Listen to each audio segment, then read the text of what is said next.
તો અમદાવાદ શહેર ભાજપમાં પત્રિકા કાંડ ફરી એકવાર શરૂ થઈ ગયો છે। નનામી પત્રિકામાં સંપત્તિ કોન્ટ્રાક્ટ સહિતનો ઉલ્લેખ કરવામાં આવ્યો છે। ધર્મેન્દ્ર શાહ ધારાસભ્ય અમૂલ ભટ્ટના નામનો પત્રમાં ઉલ્લેખ કરાયો છે। એએમસી દંડક શીતલ ડાગા સહિતના નેતાઓના નામનો પણ ઉલ્લેખ કરાયો છે। એટલું જ નહીં, અમૂલ ભટ્ટ ધર્મેન્દ્ર શાહની સંપત્તિના વિષયનો પણ આ પત્રમાં ઉલ્લેખ કરવામાં આવ્યો છે। શીતલ ડાગાની સંપત્તિના વિષયનો પણ ઉલ્લેખ છે। આ સાથે જ મહિલા નેતાઓ મામલે આપત્તિજનક લખાણ પણ લખવામાં આવ્યું છે।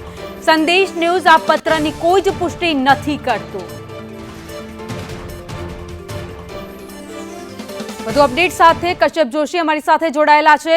કશ્યપ, ફરી એકવાર ભાજપમાં પત્રિકા કાંડ થયો છે, જેમાં અનેક નેતાઓના નામની સાથે સંપત્તિનો ઉલ્લેખ। બિલકુલ, એક નામો પત્ર છે તે ફરી એક વખત વાયરલ થયો છે, એટલે કે ભાજપમાં ફરી એક વખત પત્રિકા યુઝ જે છે તે છેડાયું છે અને હવે અમદાવાદના કેટલાક નેતાઓ છે ભાજપના, તેના નામનો ઉલ્લેખ સાથે આ પત્ર છે તે વાયરલ કરવામાં આવ્યો છે। મહત્વનું છે કે ભાજપના પૂર્વ સહકોષાધ્યક્ષ ધર્મેન્દ્ર શાહ જે છે તે અમૂલ ભટ્ટ, શીતલ ડાગા સહિતના જે નેતાઓ છે તેના નામનો ઉલ્લેખ છે તે આ પત્રમાં કરવામાં આવ્યો છે અને તેમના દ્વારા કઈ રીતે એકબીજાના મિલાપીપણા સાથે સંપત્તિઓ એકઠી કરવામાં આવી છે, કેટલી સંપત્તિઓ બનાવવામાં આવી છે તેનો ઉલ્લેખ આ પત્રમાં કરવામાં આવ્યો છે। સાથે જ શહેર ભાજપના કેટલાક મહિલાઓ નેતાઓ છે તેને લઈને પણ આપત્તિજનક લખાણ છે તે લખવામાં આવ્યું છે।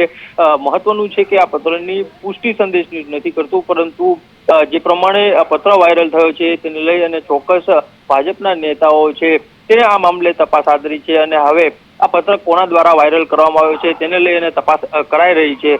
જેના દ્વારા આ પત્ર લખવામાં આવ્યો છે તેના દ્વારા મણિનગર વોર્ડના જે કોર્પોરેટરો છે તે અમૂલ ભટ્ટ, ધર્મેન્દ્ર શાહ, શીતલ ડાગા, મણિનગર વોર્ડના મહામંત્રી અને પ્રમુખને આ પત્ર જે છે તે પોસ્ટ કરવામાં આવ્યા છે અને તેમને ઉદ્દેશીને જ આ પત્રમાં ઉલ્લેખ પણ કરાયો છે। જી, આભાર માહિતી માટે।